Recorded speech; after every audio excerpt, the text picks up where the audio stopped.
Good evening, Dr. Rohini. Good evening, Dr. Shweta. Oh, good evening.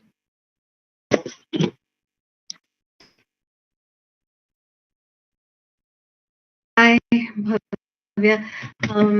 I was just wondering, because this platform is new for me, I just wanted to once, are you done? Like, are you about to start off? Because I just wanted to check once. Can I do that? We have time. Sure. We could check, like, we can have another 5 minutes.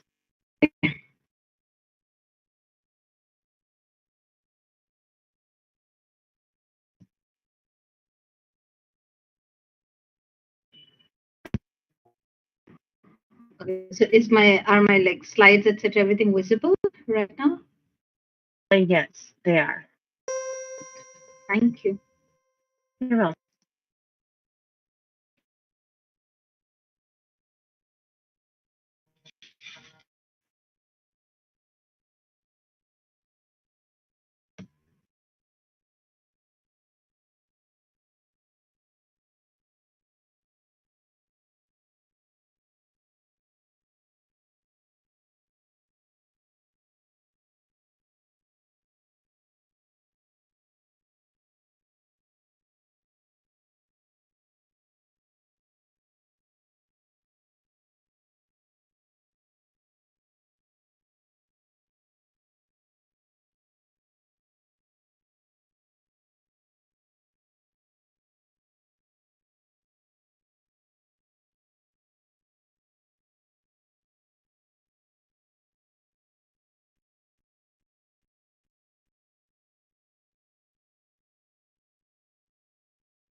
Good evening, one and all. I'm Radhika Jalan, the PRC head in Walter Dandy Neurosurgical Club of India, and we'll be beginning with our talk, A-Neuro-Ysm, a talk on aneurysms and AVM.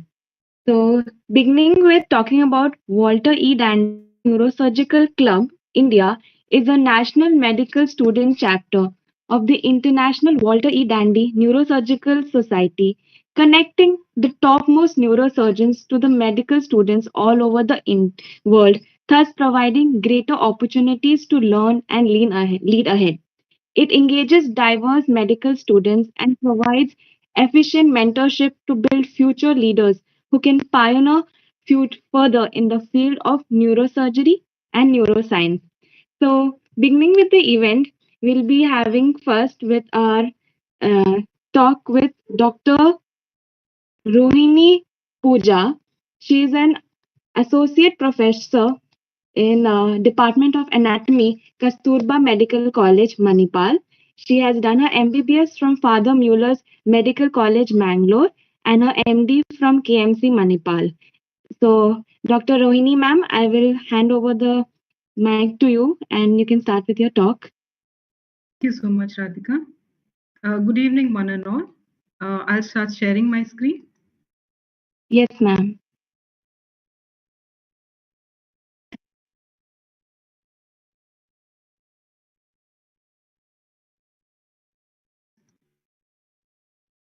I hope you're able to see my slides. Yes.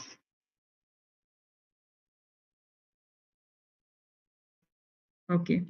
Uh, at the foremost, I would like to thank Walter E. Dandy Neurosurgical Society and the organizers of this event for giving me an opportunity to speak about the anatomical aspect of blood supply of brain. I would begin with a brief introduction. Like we all know, the brain is a highly vascular organ and has a profuse blood supply, which is characterized by a densely branching arterial network. The high metabolic rate reflects the energy requirement of constant neural activity.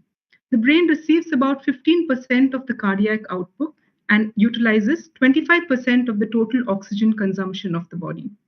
An acute interruption of blood supply to the brain for a few minutes would cause permanent neurological damage. Such ischemic changes or strokes, along with intracranial hemorrhage, are one of the major causes for morbidity as well as mortality. With this brief introduction, here we see a picture of the cranial cavity where you can see the two main arteries which we will be talking about. The brain gets a copious arterial supply from the internal carotid arteries. You see the cut ends over here, as well as the vertebral arteries. These two arteries form a polygonal anastomotic chain, which is known as the circle of Willis, at the base of the brain, which is around the interpeduncular fossa. So, what is this interpeduncular fossa and where is it located? The interpeduncular fossa is bounded anteriorly by the optic chiasma, as we see here, anterolaterally by the optic tract on either sides. Posterolaterally, we have the cerebral peduncles, and posteriorly, we have the superior part or the upper border of the pons.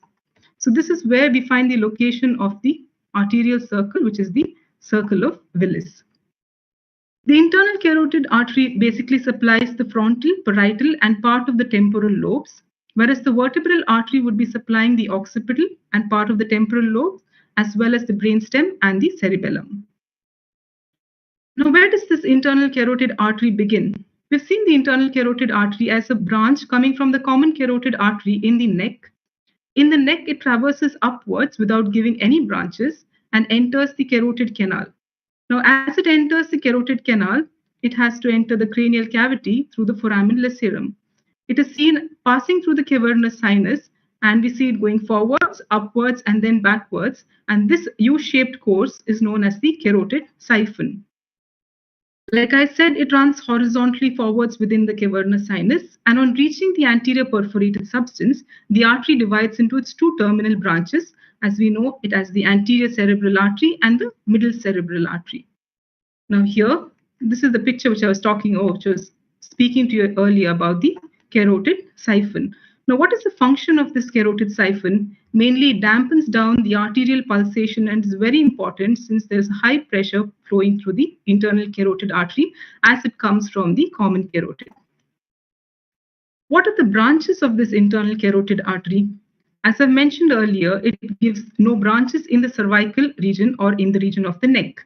When it comes to the petrous part, it gives off the caroticotympanic arteries, as well as you can see here, a branch going towards the pterygoid canal. It has a cavernous course, and in the cavernous sinus, it gives off branches to the trigeminal ganglion, superior and inferior hypophyseal arteries, which go to supply the pituitary gland. Beyond the cavernous sinus, it gives off important branches, which are the ophthalmic artery, which enters the optic canal. We also have the posterior communicating artery, which will be forming a part of the circle of Willis. And later we have the anterior choroid artery, a very small artery coming out here, and the two terminal branches, which I mentioned earlier, the anterior and the middle cerebral arteries. Anterior choroid artery is an artery of small caliber and has a long subarachnoid course, which occasionally acts as a site of thrombosis. Moving on to one of the smaller terminal branches of the anterior cerebral artery. In this picture, we see the medial surface of the cerebral hemisphere. This is a sagittal section, and we can see this anterior cerebral artery coursing along, seen very close to the corpus callosum. The smaller terminal branch, the anterior cerebral artery, is seen running along the median longitudinal fissure, which is situated between the two cerebral hemispheres. It is communicated or communicates with the opposite side's anterior cerebral artery via the anterior communicating artery, and frequently it is 2 in number. The branches coming from the anterior cerebral artery are the medial striate. These are the central branches. So we can divide the branches into central and cortical branches. The central branch is the medial striate, which is also known as the recurrent artery of Hubner. The cortical branches are the orbital, the frontopolar, the callosomarginal, and the pericallosal arteries. Now, surgical nomenclature divides the vessel into 3 parts, which are A1, A2, and A3. A1 begins from the termination of internal carotid artery to the junction with the anterior communicating artery. A2 is from the junction of the anterior communicating artery to the origin of the callosomarginal artery. So this would be the A2 segment up till the callosomarginal artery. A3 is the one which continues beyond the callosomarginal artery, and this is known as the pericallosal artery. So there are 3 segments to the anterior cerebral artery. Now, what happens if there is an occlusion of the anterior cerebral artery? It would lead to a contralateral paralysis of the lower limb, because we can see the area of supply is mainly towards the sensory and motor areas related to the lower limb. Moving on to the larger terminal branch of the internal carotid artery, which is the middle cerebral artery. Here's a picture of the superolateral surface of the cerebral hemisphere, where we can clearly see the lateral fissure, the posterior ramus of the lateral fissure to be specific. We see that the middle cerebral artery, after coming out from the internal carotid artery as one of the terminal branches, passes through the stem of the lateral sulcus, the lateral fissure, and it's seen in the posterior ramus of the lateral fissure, the sylvian fissure. The branches coming from the middle cerebral artery, again, can be classified as cortical branches and central branches. The cortical branches are the ones to the insula, the lateral surface of the frontal, parietal, and temporal, as well as the occipital lobes. Coming to the central branches, we have the lenticulostriate arteries, which are further divided into the medial and lateral branches, which go to supply the caudate and the caudate nucleus, as well as the internal capsule. The striate arteries are vulnerable to rupture, and Charcot has classified these arteries as the arteries of cerebral hemorrhage. So these branches which I mentioned, the lenticulostriate arteries, are known as the arteries of cerebral hemorrhage. What happens if there is an occlusion of the middle cerebral artery? It would lead to a sensory motor deficit, mainly involving the auditory areas, as we know the auditory area is situated here, and the speech areas, both the sensory as well as the motor speech area. It would also lead to a contralateral paralysis of face and the upper extremity. Here's another picture showing the coronal section of the cerebral hemisphere, where we can see the striate branches going to supply, these are the central branches going to supply the caudate nucleus as well as part of the internal capsule. So these are the central branches. Moving on to our basilar artery, which is formed by the joining of the two vertebral arteries. As you can see here in this picture, we see the two vertebral arteries coming and joining at the caudal end of the pons, passing upwards in the sulcus basilaris or the basilar sulcus. And when it reaches the cephalic end of the pons, it divides into the posterior cerebral arteries. So you see the two posterior cerebral arteries, one on either sides.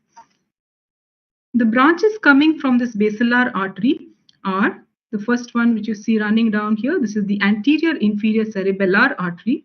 We have few pontine branches coming on either sides. We have the labyrinthine artery and the superior cerebellar arteries. And as mentioned earlier, the terminal branch known as the posterior cerebral artery. So these are the branches coming from the basilar artery. Speaking of the posterior cerebral artery, again, this is the sagittal section where we are seeing the medial surface of the cerebral hemisphere. We can see the posterior cerebral artery here, which mainly goes to supply the occipital lobe. These are paired terminal branches of the basilar artery, and mainly it completes the circle of Willis by joining with the posterior communicating artery. I've already mentioned previously that the posterior communicating artery is one of the branches coming from the internal carotid artery. The branches of the posterior cerebral artery are the posterolateral striate branches, the posterior choroid artery, and the cortical branches comprising of the temporal and the internal occipital arteries.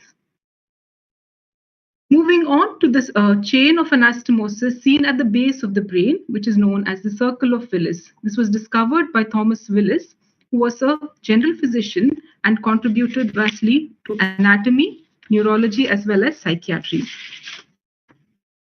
Now here is a dissected specimen of the circle of Willis, where we can see the contributing arteries. We have behind here, we have the posterior cerebral arteries. Here's the basilar artery. Here we have the cut ends of the internal carotid artery, and we can see the anterior cerebral and the middle cerebral arteries. Here's the anterior communicating artery, and this is the posterior communicating artery between the internal carotid and the posterior cerebral arteries. This is an MR angiogram where we can see the same picture here. Anterior cerebral arteries, the anterior communicating artery, internal carotid arteries. This is the middle cerebral artery. Here is the posterior communicating artery.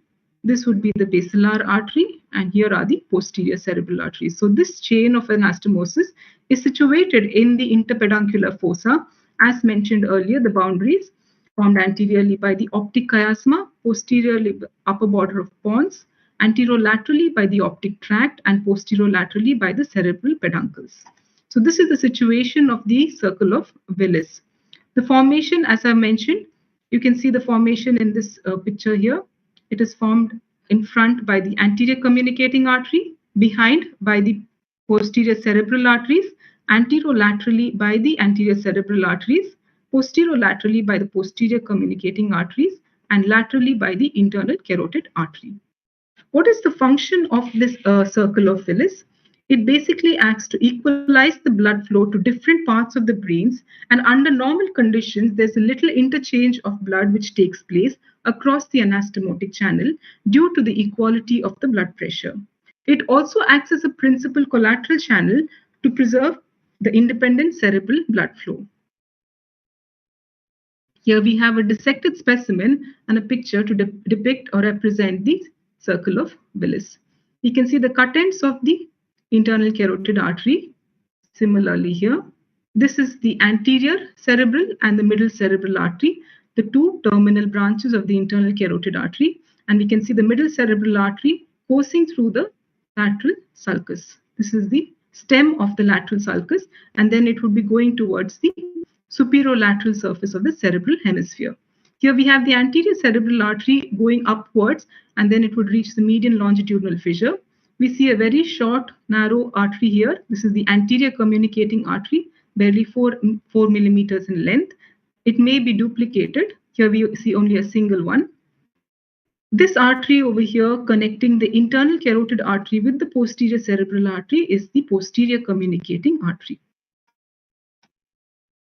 Moving on to the branches of the circle of Willis, So these branches coming out from the circle of Willis are mainly the central branches, which would be providing which would be going to supply the diencephalon, the corpus striatum, and the internal capsule. The branches are arranged in the following groups. There is an anteromedial group. Here we have it arising from the anterior communicating artery, which goes through the anterior perforated substance. We have a posteromedial group arising from the posterior cerebral as well as the posterior communicating artery passing through the posterior perforated substance. We have the paired anterolateral branches. These would be the anterolateral branches, mainly comprising of the medial and lateral striate branches coming from the anterior cerebral artery. We have the recurrent artery of Hübner, and coming from the middle cerebral artery, those are the Charcot's arteries or the artery of cerebral hemorrhage. Then we have the paired posterolateral branches. These are the paired posterolateral branches on either side coming from the posterior cerebral artery, which would be going to supply basically the thalamus, the posterior aspect, the geniculate bodies as well. A little bit about the interesting facts of the blood supply of the brain. The cortical branches, which we just spoke about, they supply the gray matter. And as we see, this gray matter is more vascular compared to the white matter because of the high metabolic rate. The central branches, which are derived from the circle of Willis, are considered to be end arteries. Both the central as well as the cortical branches are surrounded by a periarterial pile sheath, and this pile sheath is filled with cerebrospinal fluid.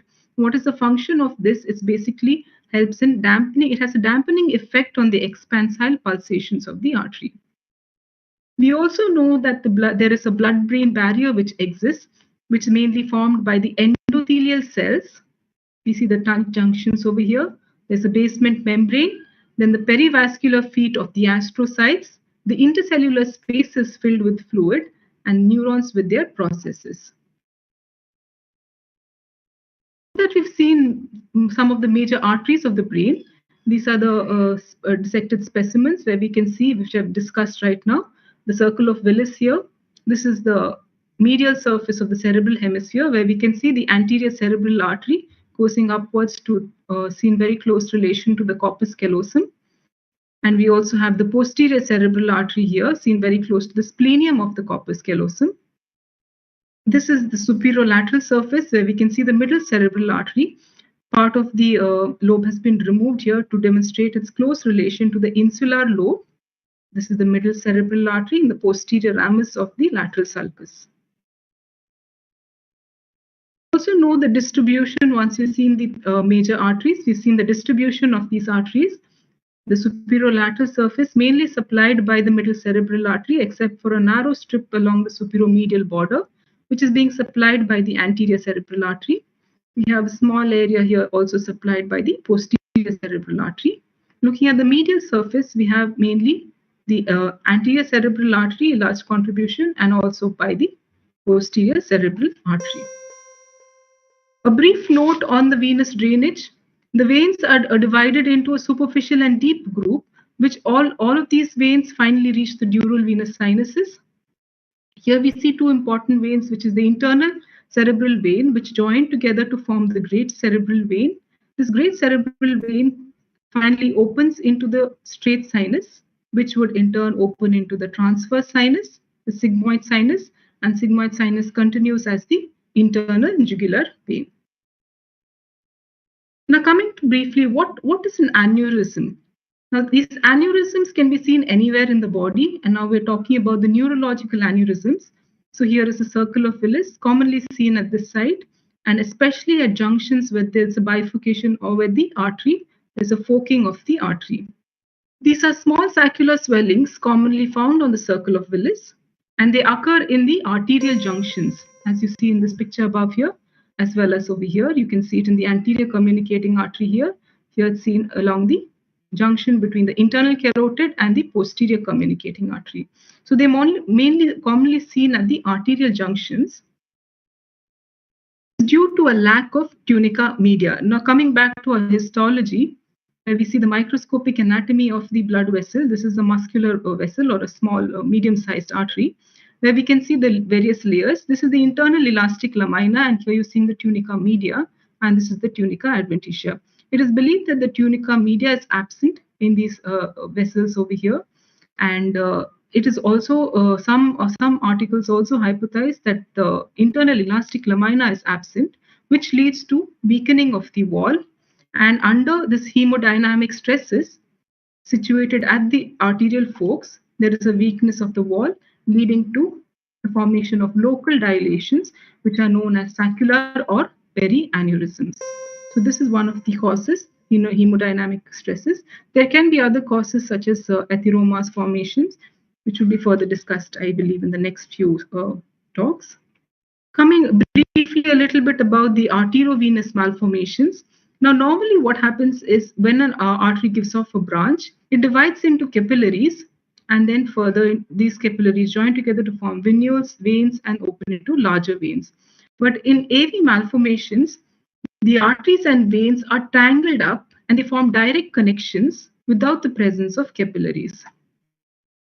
This is a developmental defect, and mostly it is asymptomatic unless the etiologies are known, unless there is a complication where these AV malformations can rupture, or these tangled branches could lead to some pressure effects on the surrounding areas.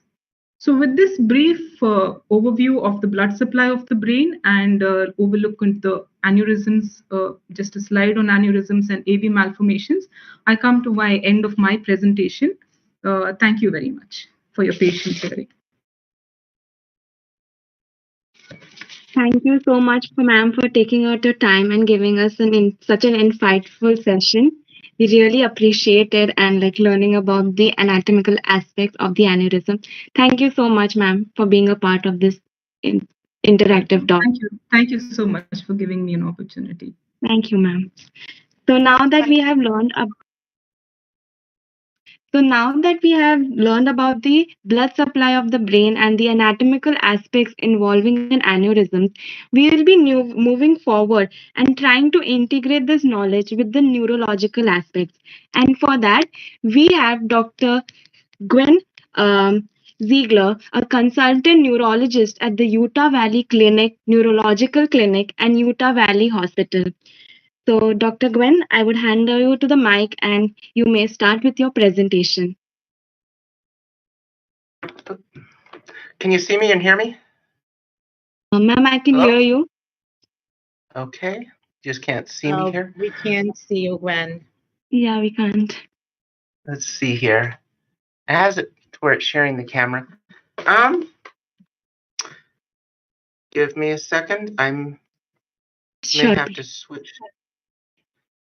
Technical difficulties. One moment. Yes.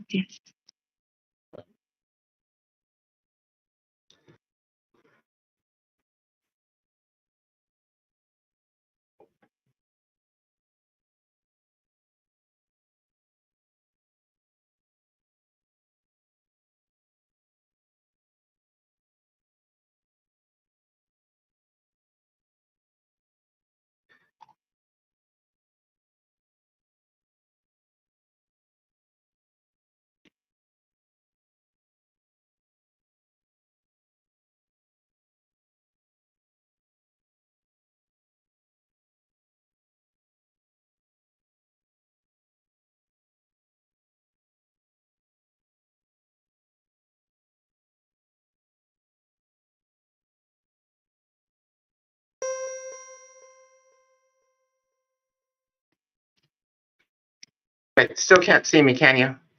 No. Let me see if I'm able to share my screen here. I'm going to try to connect another place in. So can you send a request to share my screen?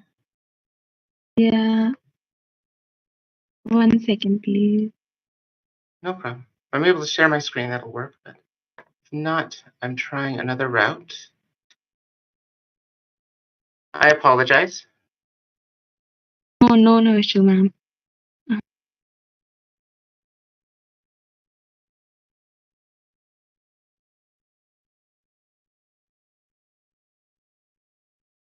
Ma'am, you have the permission to share your screen, I believe. Okay. So. Aha. Got it. So able to see anything? Yeah, we can see your screen. You can see my screen. Okay. I can't see Now my we can screen see from your my end. presentation also. Okay. Yes, All ma'am. right. All right. So if you're able to see the presentation, I'll just go from there. Yes. Thank you. I'd like to thank the Walter E. Dandy Conference for inviting me to talk. I'm Dr. Gwen Ziegler. I'm a neurologist at Utah Valley Hospital in the U.S. As mentioned, I trained in New York, and my ultimate, there we are. So my focus, of course, is on the clinical side. There we go. And I don't really have any disclosures other than this is coming from a neurological standpoint. But clinically, I see a number of these, but not as much as neurosurgeons do. And so I deal more with the medical side of them in general.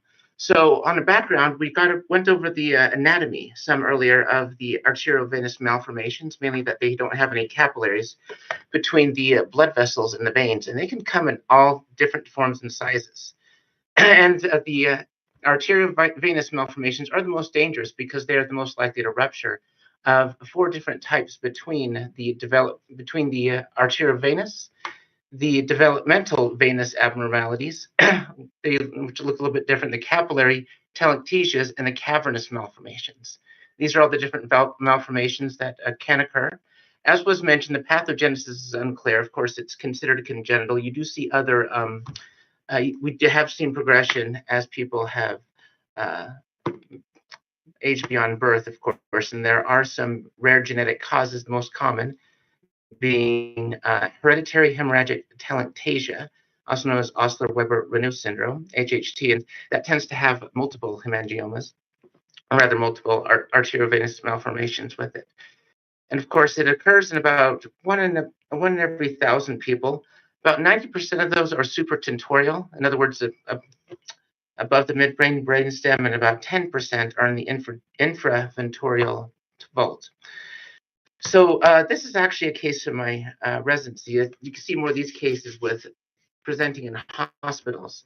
This is a younger 34-year-old woman with no significant medical history who was eating at home, and within seconds she developed sudden right arm and right leg paralysis with weakness and right facial droop. She had slurred speech, and she was unable, of course, when ENT were called there, she was unable to sense the right side of her body. She was taken to the emergency department and found to have a large right frontal parietal hematoma, a large bleed in that area of the brain. I no longer have the exact imaging with that right here too, but then, of course, I was called and I evaluated her as part of the stroke page to see her, and the CT angiograms, the CT with the blood vessels going through it. The CT itself is really good at assessing things in a real quick time. The CT angiogram was great at seeing the blood vessels going through it.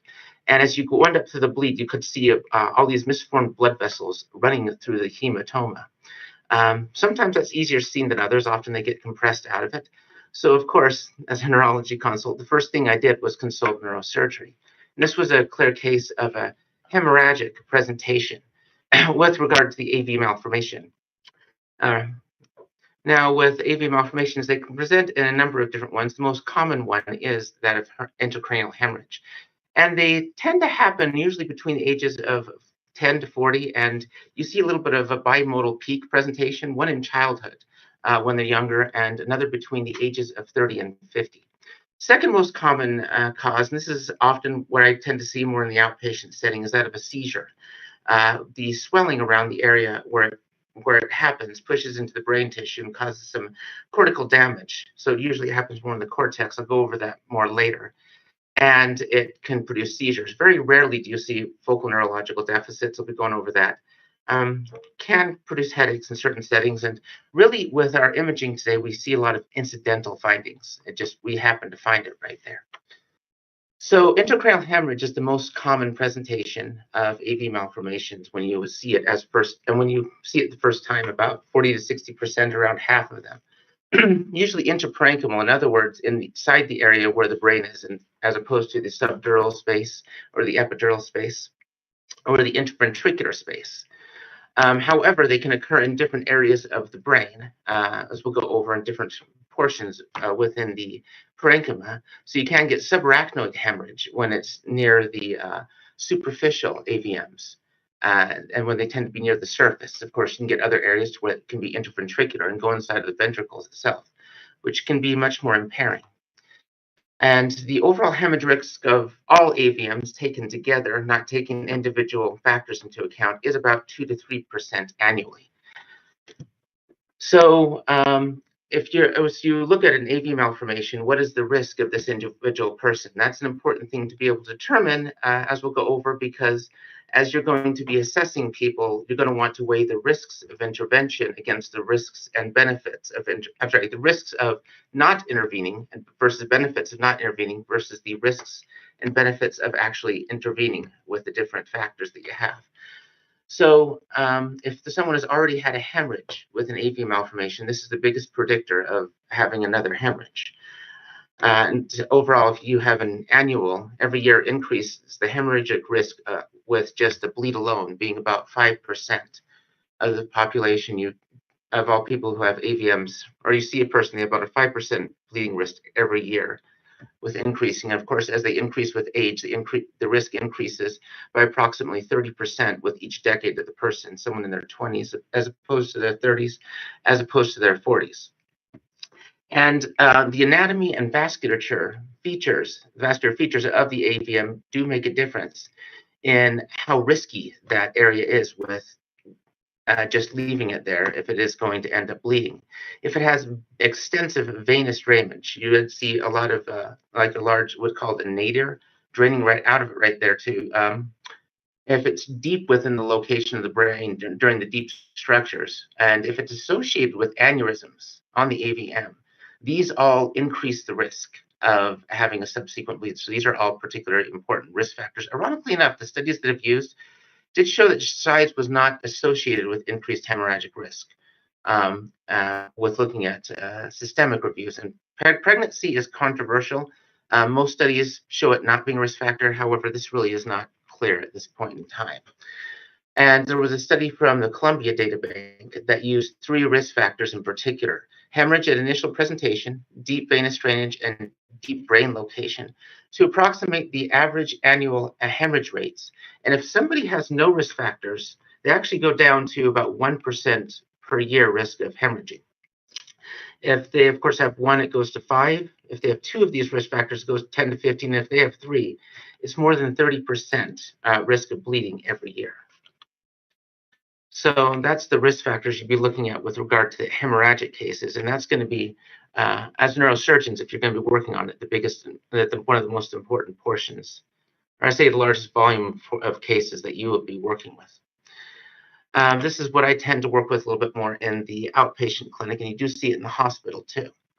So a 27-year-old man has a history of brief sensations of feeling like his stomach was rising to his, I'm sorry, that's it's supposed to be a T at the end, to his throat for a couple of years. So we call it epigastric rising. He feels like a sensation of his stomach is rising to his throat. These would just last a few seconds and then they would be gone. And he was sitting at work at his desk and he had that same sensation again. And he lost time ultimately. The next thing he remembered was lying down on the ground with people standing around him. He felt extremely tired, and in fact, he described it as just kind of like waking up from anesthesia, feeling drugged up. He had bitten his tongue and had lost control of his bladder. Witnesses said that he was sitting at his desk, and all of a sudden, he just started looking left, and his arms and his leg tensed up. And of course, they didn't use the word term asymmetrically, but as you talk to them right there too, one arm stiff and straight, the other curled up straight, and he started having this shaking that occurred for about a minute, ended up going to the ground, and then was completely unresponsive to any stimuli. Of course, he was unresponsive during the episode, but also unresponsive to any stimuli for about 10 minutes with his eyes closed, and then very gradually later woke up and was confused. And it was a few hours of just slowly waking up before he was back to himself. And he didn't have much memory of the episode there.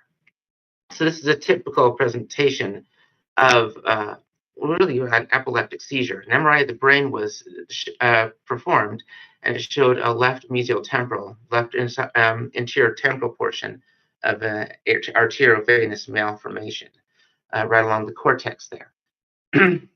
And just to go over a few things right here. I don't want to get too detailed or lose people in more of the neurological side with this one. Seizures, sometimes people may or may not have an aura, which really is the beginning of a seizure itself.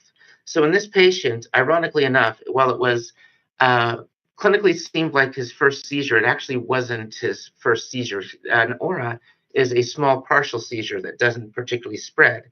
And in this case, we'd call it a simple. In fact, this newer terminology would be no alteration in cognition right there too. Seizure in which he just simply had the epigastric rising. That was the very beginning of it, and that can occur with temporal seizures right there. The aura that someone have is very dependent on the location of the brain. Temporal seizures can have the epigastric rising, deja vu, what are called uncle fits. Suddenly, all of a sudden, someone smells burning like burning rubber. And that has to do with overactivity of the brain. The functioning of the brain in that area gets activated. So if it happens in the parietal sensation, people can have a marching sensation through one area of the body. In the visual cortex, they can see flashes of light. Frontal cortex, you can get things like forced thoughts. However, that tends to spread very quickly throughout the entire rest of the brain. And that's where you get the tensing up, the loss of consciousness, and the shaking. And these tend to last very briefly. When they last longer than like 5, 10 minutes, 20 minutes, 30 minutes, either you're often thinking, of course, are they in status epilepticus, a prolonged seizure, or is this a psychological seizure, not an actual epileptic seizure? And when someone has a seizure, the brain, for dirty word, it drugs itself. The glial cells that support the brain cells, they flood the brain with potassium, with these inhibitory signals, so that essentially it's as if someone's waking up from anesthesia, and it takes them a few hours to return back to normal. This can help you differentiate between, say, syncope, in which someone passes out, and they can even shake a little bit. That tends to be more of a myoclonic shake, and they usually feel lightheaded beforehand, and they're only confused for, a couple of minutes. And in this particular case, you had an AV malformation and was pushing against the brain tissue, causing an area in which you have the brain, which it has the excitatory signals and the inhibitory signals. You get an imbalance, and there is a seizure threshold in which you don't have enough inhibition due to a particular area of damage, and it is what we call hyperexcitable, and that can spread into a seizure. So this is the next most common presentation. About 10 to 30% of AV malformations are seen for the first time after someone had a seizure. Usually focal. That's once again older terminology. Now it's more localized. Focal. In other words, the seizure starts in one area of the brain and as opposed to generalized when it happens throughout the brain, which really, if quite frankly, is more common in things like genetic seizures, where there is some sort of enzyme or channel pathology, and either simple or without impaired cognition. That is more neuroterminology. That would be like the epigastric rising, or complex with impaired cognition. The person loses some awareness. And these often have secondary generalization. That's what this guy had when it went from the epigastric rising to the generalized. After, of course, he looked left and then it tensed up. He had the secondary generalization.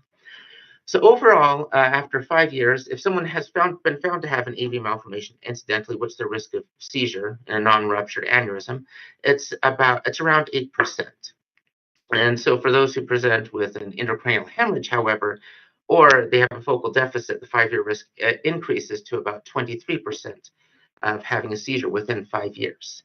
So risk factors for increased seizures, of course, we mentioned it here: intracranial hemorrhage or a focal deficit.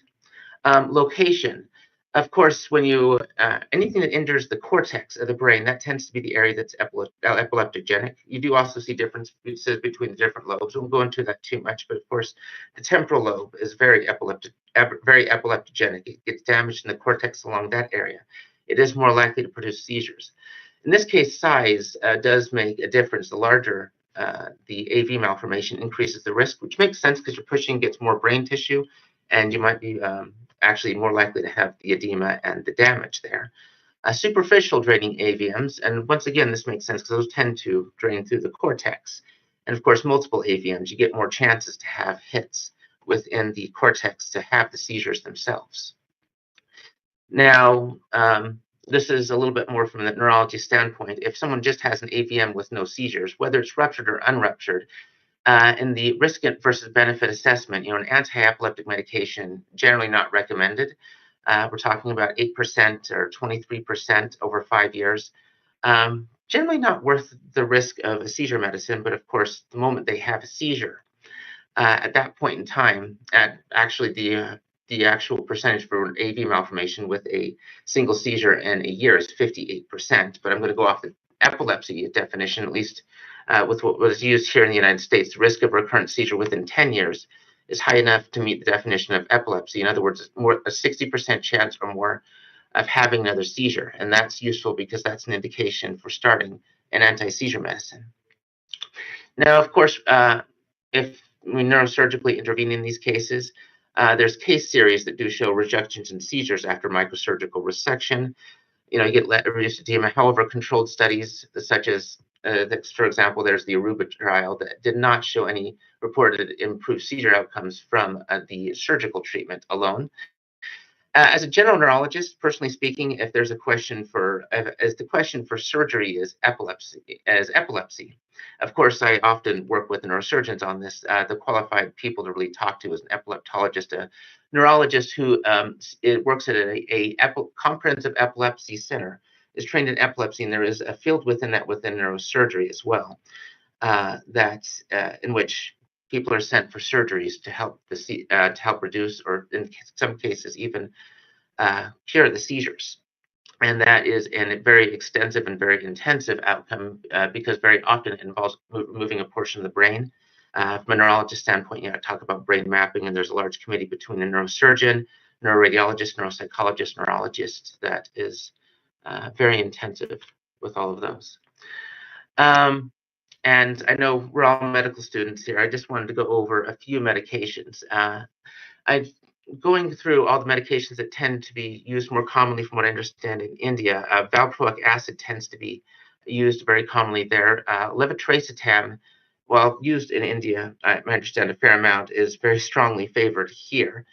The reason that levetiracetam, also known as Keppra, tends to be favored here, one reason is it's very simple. It has among the fewest drug-to-drug interactions. If you have a lot of medications you're concerned about with medication interactions, it's commonly used here. When our neurosurgeons operate here in the U.S., even if the patient hasn't had a seizure, if there's a risk of seizure with it, just as a prophylactic measure, they standardly tend to give Keppra for about 6 months or some anti-epileptic medication before taking the patient off, just because there is an increased risk of seizure after the surgery. It's simple. You can start it quickly. It's relatively good with someone who's pregnant, actually, among one of the better ones, because seizure meds do have a chance of causing malformations, and it really requires fewer labs. It's not for everybody. About 1 in 10, 8 to 11% can have emotional side effects, most commonly irritability or agitation. So in someone with bipolar disorder, history of aggression, really not the best medication. You can, a little bit of a way around this sometimes we do find giving some vitamin B6 that can reduce people's side effects to Keppra, though that can also cause neuropathy, so you got to be careful. Valproic acid is also quick. It's mood stabilizing, so it's actually very good for the mood. In fact, it's used for bipolar disorder. And it's less likely to have some mental slowing, which you can have with any seizure med. Keppra is a little bit more likely than valproic acid. Not my favorite one, to be honest, to give in most younger women, particularly, or people with ovaries. Because it can cause polycystic ovarian syndrome, can cause weight gain, baldness, alopecia. You do have to monitor for liver and platelets. And where it is cleared to the liver in a particular manner, you do have more drug-to-drug interactions. And this does affect oral contraception as well as hormone replacement therapy with estrogen. And of the there are newer medications. We don't know what they do with pregnancy, but of the medications that we know what the effects of pregnancy are, the best, valproic acid is considered the worst one, actually. So it's not the favorite one to use for women planning on getting pregnant. Carbamazepine is a very common one as well, like oxcarbazepine. It's simple. It's really good for partial seizures, which AV for malformations work with. It's not one you have to titrate up slowly, so it's quick. You got to watch the sodium, rash and some labs there. Now, Dilantin, I'll go over just these few here. I don't mean to bore people with a lot of medications here, but Dilantin is used very commonly in the inpatient setting. And it's very good for inpatient. It gets rid of a lot of seizures. I'm mentioning it here because it's really good for acute hospital management. Seeing people long term, it's really not great for outpatient use. So personally speaking, if you're going to send someone out with that, it's good that they have follow up with a neurologist or someone who might want to switch it. My view with this, in addition to having a narrow therapeutic window, you have to get it right within a certain range, and it can become toxic a little bit easier. You got to get that range right there. Long-term side effects such as cerebellar degeneration and peripheral neuropathy occur. And of course, a board question that I would often get is gum hyperplasia, to get swelling of the gums. But particularly, I have seen patients in the clinic that have been put on phenytoin. It is an older medication. It used to be more standard right there too, who had been on it for decades, and they don't know quite why they can't walk as well until I switch their medications. And these are just a few brief points. Lacosamide isn't used as commonly because it is still under patent. Hopefully, I know the patent ends this month. I'm hoping it goes a little bit lower, but it's very good. It's good for the kidneys. You just got to be careful with certain arrhythmias and PR intervals. It does cause dizziness working with it. But hopefully that will be made much more available because it's good medicine.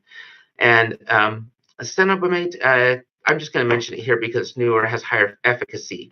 Unfortunately, it's newer, it is much more expensive. It's been out about a year, and it has a lot of promise to it.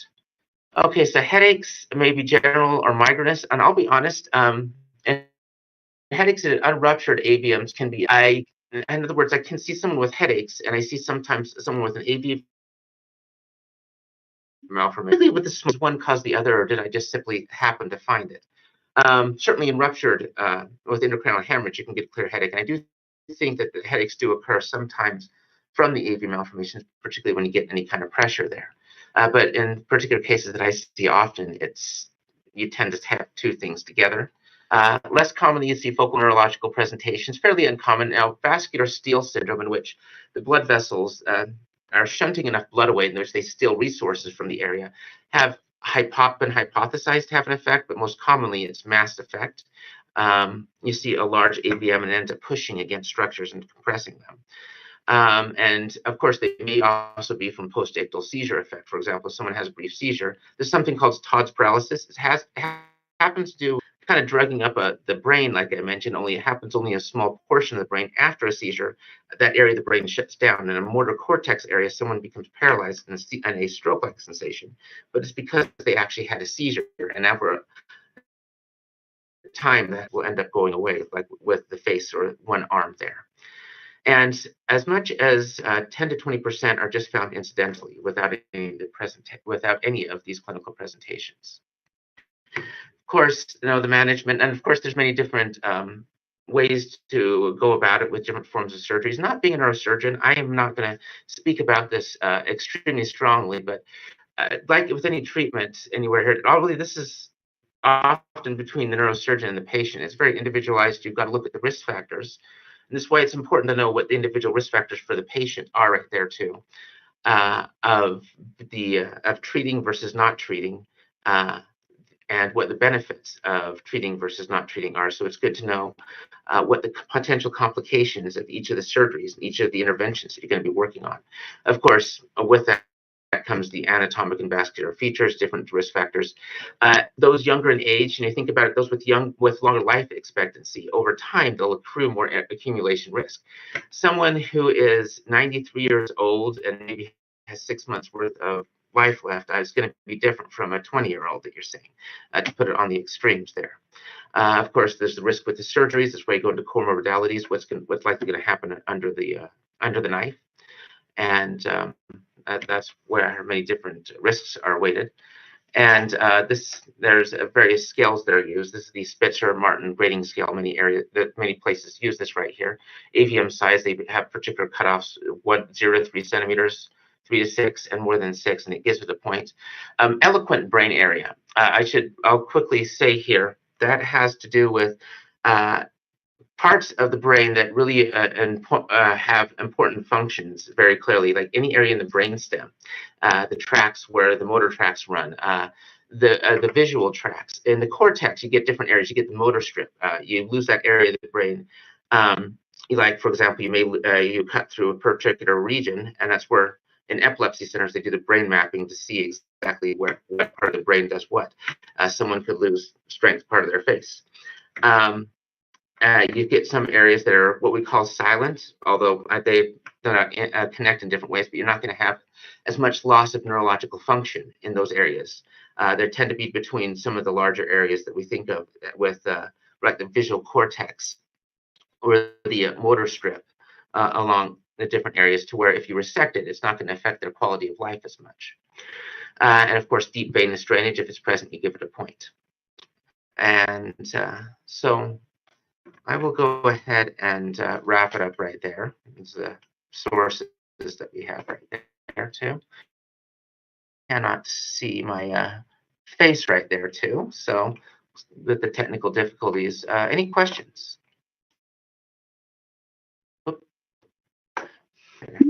Taking the questions in the end.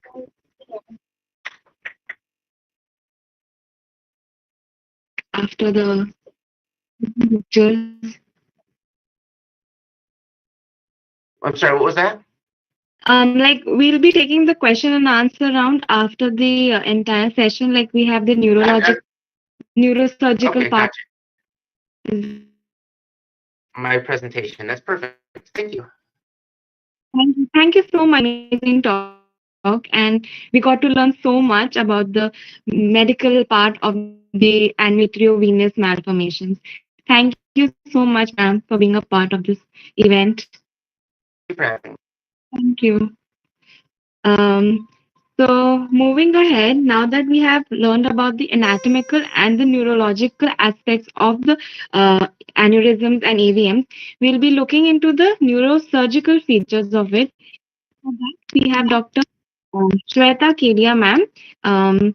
She is an additional professor in the neurosurgery and gamma knife radiosurgery in AIMS, Delhi. So, ma'am, you can start with your presentation. Yeah. So I hope you can see my screen, right? Yes. Yeah. Okay. So it was a pleasure listening to the anatomical part and the neurological aspect, which has been very beautifully covered by both of the previous speakers. I'm glad that you now have a basic idea of what I'm going to talk in neurosurgery. So maybe to make it more interactive, I would ask certain basic questions, and I hope to see you guys type on the chat box, which I can check at the end of the session. So this is a patient, this is 17 years old, and as you have seen the scan, this is digital subtraction angiography, right? Digital subtraction angiography is a vascular study where we're going to study the vessels of the brain, the artery, and the venous system. The center image, you can see both the veins that is there, and the tangle of vessels that is highlighted in this, which is the AVM. So now this patient has presented, the most common presentation as discussed was bleed. So this patient has presented with bleed. And what are the management options that we have in hand? Obviously, because I'm a neurosurgeon and I'm discussing neurosurgery over here, so you know the first option that we have is surgery. But let me tell you, operating on an AVM is like diffusing an atomic bomb. So you strip it wire by wire, and it's a very highly stressful job requiring a lot of dexterity and skill and patience in the theater. So it's one of the most complicated surgery that you can deal with when you're dealing with AVM surgeries. Dr. Rohini, I think, beautifully explained to you with a pictorial representation, and this is a live brain that you're seeing here, to explain to you what is actually an arteriovenous malformation. So there is an artery, and there is a vein, and there is a nidus, the center, which is a center of tangled vessels instead of capillaries. So this is a high flow vascular anomaly. So the blood flow through this tangled vessel is under extreme high pressure, and it's a low resistance system. Obviously, that is why the flow is very high. And low resistance would mean most of the blood is being diverted through this channel. Now, as again described by the neurologist over here, the presentation commonly is the hemorrhage. Now, what I want you to have a look at is the different form of presentation in the form of bleed also that the patient can present with. This was the intraventricular bleed, uh, the the frontal lobe bleed, so intraventricular, the parenchymal bleed. You can see the corresponding digital subtraction angiography scans, and this is all the CT scan that is running. You can see the center of the ventricles is also having blood. That is a corpus callosal bleed. I hope you can relate with the anatomy that has been described to you earlier. This is a temporoparietal bleed, and you see the corresponding vessels. If somebody could type in the main vessel that you are seeing over here in the angiography, the beautiful siphon that was explained by Dr. Rohini, and the two terminal branches that you see here. It will be a pleasure to see at the end if you've identified this vessel correctly. So, you know, the hemorrhage is the commonest presentation. However, the patients may present with seizures. Why it is important for me to understand the presentation? Because if I am operating on a patient, I should know what are the symptoms that I'm going to alleviate. So, like Dr. Gwen explained, that for seizures, you do have an option of giving anti-epileptic therapy. And some of the studies, so the controversy remains whether my surgery or my intervention in the form of embolization or radiosurgery would relieve the patient of seizures or not is a question mark. So it is mostly the fear of rebleed that the patients have, and that is where we need to reoperate. So the risk factors which make a patient prone for rebleed also was discussed. So young patient with a prior history of hemorrhage, deep location, and in the eloquent area with deep venous drainage will all have a higher chances of bleed. So now again, why I asked you to mark the vessel was because this is another vessel that you see here. This is the posterior circulation that you see here. And like I was told earlier, the cerebral steal phenomena, it actually exists. And I want you to notice the angiogram. This is the angiogram of a patient who has the occipital AVM. And this is the posterior circulation. So you see the vertebral artery going in. This is the point where it turns into the basilar artery. There is an anomaly present over here. So you see the ICA, and the uppermost portion was a superior cerebellar artery. And this is the AVM nidus, which was to be treated. This is the on the other side of the image, you see the treated AVM nidus, partially treated with the embolized liquid. And you can see the difference between the two images. If you notice, you see the PCA here, you don't see the PCA here. You see the cortical perforating branches beautifully seen. The cortical branches are highlighted here. So in the first image, you see the avium is draining out the blood from the normal brain parenchyma, and that is called a cerebral steal. The cerebral steal may be in the form of functional or ischemic. Now, functional steal is something wherein the blood from the normal brain parenchyma drains into the avium. So the cerebral blood flow to the parenchyma is low, the cerebral blood volume is low, and the mean transit time of the blood through the normal brain parenchyma is also less. Now, in ischemic, what happens is the blood flow through the brain parenchyma, the blood flow is low, the volume is low. However, the transit time, because of the narrowing of the blood vessels, is also low. And that is why the patient may present with focal neurological deficit. There may be condition when the flow through the fistula is so high that the veins result in extremely high amount of blood in the veins. So that may result in venous congestion and may produce cerebral edema. And that is the form of presentation that the patient may have